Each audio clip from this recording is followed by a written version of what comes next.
The rain had stopped only moments ago. The air still trembled with the scent of wet earth. Puddles reflected the dull silver sky, as if the world held pieces of broken mirrors. I stepped onto the empty road, breathing in the cool air. Every leaf glistened with tiny droplets. Every sound felt strangely louder. I walked forward, chasing the first hint of sunlight breaking through the clouds. A faint golden line shimmered at the horizon. It felt warm even from a distance. It felt hopeful, but something felt wrong. The wind shifted too quickly. The silence grew too heavy. A dog barked somewhere far behind me, then stopped abruptly. My footsteps echoed against the wet pavement.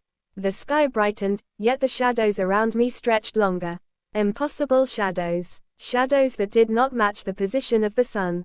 I paused. My breath grew tight. There was a soft sound behind me.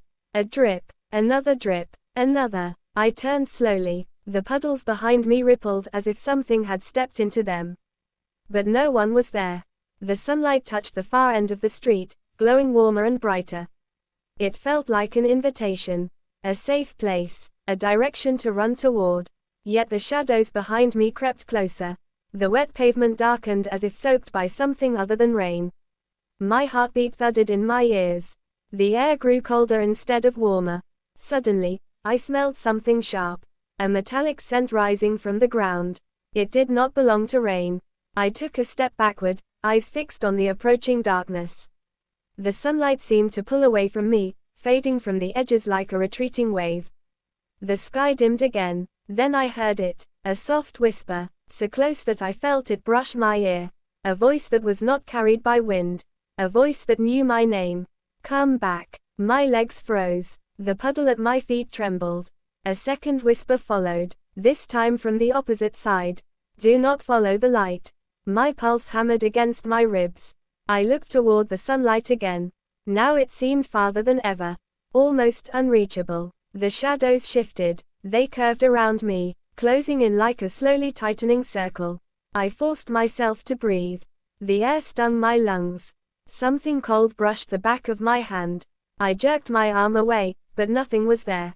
Just the fading echo of that chilling touch. And yet the whispers continued, weaving around me like thin threads. Pulling me away from the light. Pulling me towards something unseen. The whispers circled me with a slow and unsettling rhythm, as if the air itself had learned to speak. Each breath I took felt thinner, as if something invisible pressed against my chest.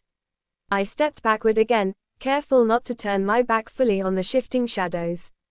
They moved like liquid darkness, spilling across the pavement, inching closer with every heartbeat. A gust of cold air struck the side of my face. It carried the same metallic scent that made my stomach twist. My fingers trembled. Every instinct screamed that the sunlight ahead was the only safe direction. But the whispers did not stop. They grew clearer. They grew sharper. They grew confident. Do not follow the light. Return. Stop running. The voices overlapped, merging into a low hum that vibrated in my bones.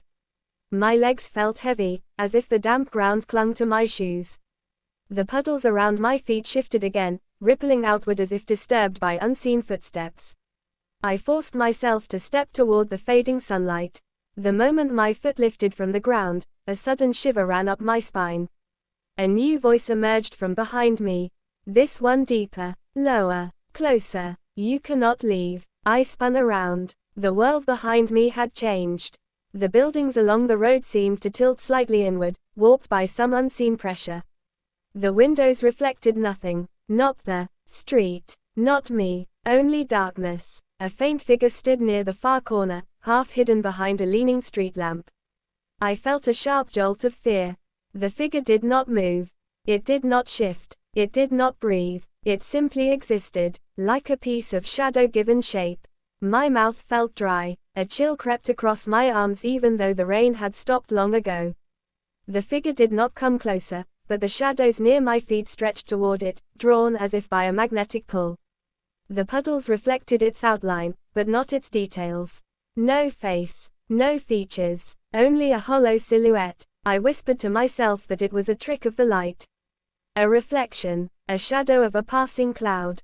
Anything except the truth forming in the back of my mind. The figure raised an arm. Slowly, Almost gently, with the slightest motion, it pointed toward me. The shadows around my ankles tightened like cold ropes. I gasped, stumbling backward, fighting against that unseen grip. My shoes slid on the wet ground, and I barely managed to stay upright. My heart pounded so hard that I felt it in my throat. The air seemed to thicken. The sunlight at the end of the street dimmed again. Not because the clouds covered it, but because the light itself pulled away. Retreating, avoiding me, as if repelled by the presence behind me. Another whisper rose from the darkened road. This one sounded different, soft, fragile, like a child. Help me. My breath caught, my chest tightened. The plea echoed again, higher pitched, trembling, filled with a fear I recognized too easily. I turned my head toward the sound. A small shadow crouched near the entrance of an alley to my left, barely visible behind a row of broken crates. I squinted. The shadow seemed smaller than the others. Weaker, flickering like a flame caught in the wind. Help me, the voice repeated with a cracked sob. My instincts twisted in two directions. The sunlight urged me to run. The fear dripping from the childlike voice pulled me closer. I took a hesitant step toward the alley. The moment my foot touched the ground, the deeper voice thundered through the air again. Do not move. My body froze. The childlike shadow curled into itself, trembling violently. The taller figure near the street lamp straightened, its form stretching unnaturally as if rising on invisible limbs. The shadows around my feet pulsed like a heartbeat. I forced myself to breathe slowly. I tried to steady my thoughts, but the cold creeping along my spine made it impossible. Something about the childlike voice felt real. Too real. It carried pain, desperation, fear. I took another step toward the alley. The taller shadow snapped its head in my direction with a sharp motion. The sound of the movement sliced through the air like tearing cloth. The puddles around me shook violently. A wave of freezing air swept across the street. The deeper voice bellowed again. Do not touch it. I stopped mid-step. The childlike shadow raised its head. A faint glimmer appeared where its eyes should have been. Not light. Reflection. Reflection of something that was not sunlight. The taller shadow began to move. Slow steps. Measured steps. Each footfall landed with the heavy sound of wet fabric slapping stone. It moved toward me with an eerie grace, its limbs bending in ways no human limbs should bend. My breath quickened. My chest tightened. I could not look away. The figure stopped just a few steps from me. I felt the weight of its presence press against my skin, as if it touched me without laying a hand. Its head lowered slightly, as though examining me. The shadows around my feet loosened but remained close, waiting. Then the figure leaned forward. Its voice seeped into my ear like cold smoke. You are chasing the wrong light. The words crawled through my mind, leaving a trail of unease. I staggered backward. The sunlight behind me pulsed faintly, flickering like a dying ember. The figure's head tilted, following my movement. The childlike shadow in the alley whimpered again. My hands shook. My breath grew uneven. I could not tell which voice spoke the truth. The deeper one that warned me, or the fragile one pleading for help. I stood trapped between the fading sunlight and the encroaching darkness, unsure where safety truly existed. Unsure if safety existed at all. Then the ground beneath me trembled. A low rumbling sound rose from deep below the street, like something enormous awakening under layers of stone and water. The puddles vibrated. The shadows swayed. The childlike voice cried out again, louder this time. The deeper voice growled with anger.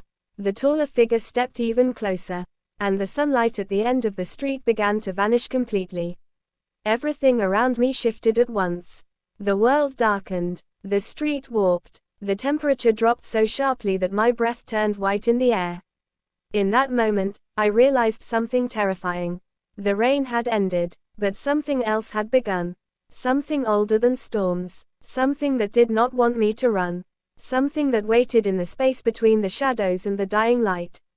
And it was choosing me. The trembling beneath my feet grew stronger.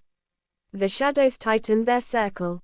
The fading sunlight thinned into a pale outline, no brighter than the reflection on a cracked window.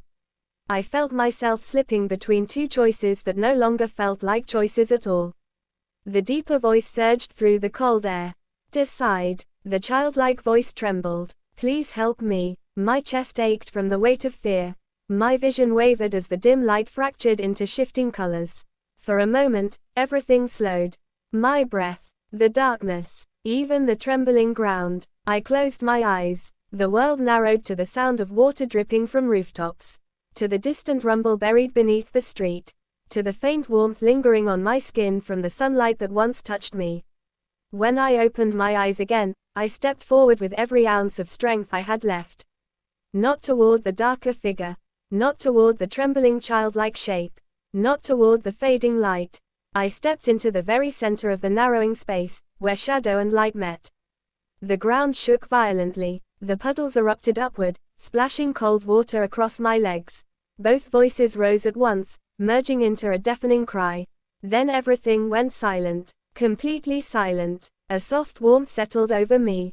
The ground steadied. The air cleared. The heavy scent vanished. The sunlight returned. Not the pale ribbon from before, but a full golden beam stretching across the street, warming the pavement and chasing the last traces of darkness into the corners.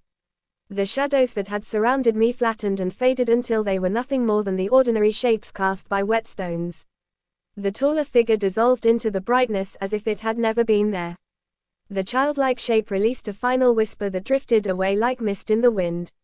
The world stood still, calm, quiet, real. I took a slow step forward. Then another. The sunlight embraced me, steady and gentle, like a hand guiding me home. Every breath grew lighter. Every heartbeat steadier. I reached the end of the street and turned back one last time. The rain-soaked road glimmered under the warm light. No shadows moved. No voices called. Only the peaceful hush that follows a storm. For the first time since the clouds had broken, I felt safe. I felt whole. I felt free. I stepped out of the alley and into the open world, leaving the darkness behind me forever.